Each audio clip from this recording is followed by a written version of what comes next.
Whoops! Hello guys! Tara samahan nyo kami. Kami ay lalayas na naman ni Lola.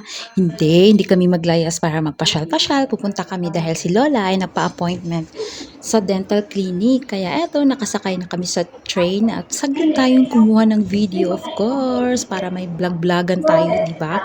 A day in our life here as a domestic helper na nag-aalaga ng matanda. Ayan, nasa loob kami ng train at 2 station lang. Pupunta na kami sa dental clinic dahil magpapalinis lang si Lola ng kanyang ipin. At ayan, kami ay paakyat na sa clinic at bababa kami sa 10th floor. Kaya ito, dito na time is nag-toilet ako, tumawag na si Lola.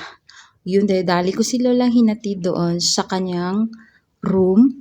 And then, nag-antay muna ako saglit at binalikan ko ang aking wheelchair dahil iniwanan ko yung wheelchair ni Lola. Aking wheelchair. Wheelchair para ni Lola. Tapos, ayan, hinila ko na yung wheelchair papunta dun sa room kung saan nandoon si Lola at nagpapaklining ng kanyang ngipin.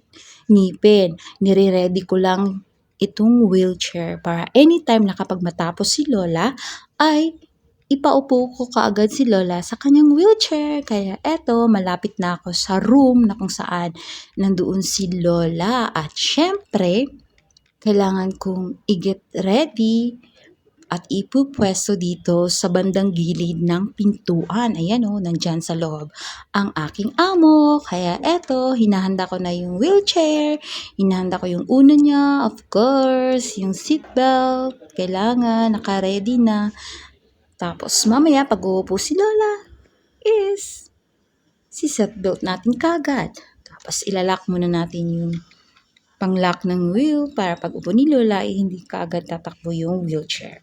So, that's all for my vlog-vlogan for today. Ito yung ganap namin, girl. Thank you so much for watching. We'll see you again for my next video. Bye!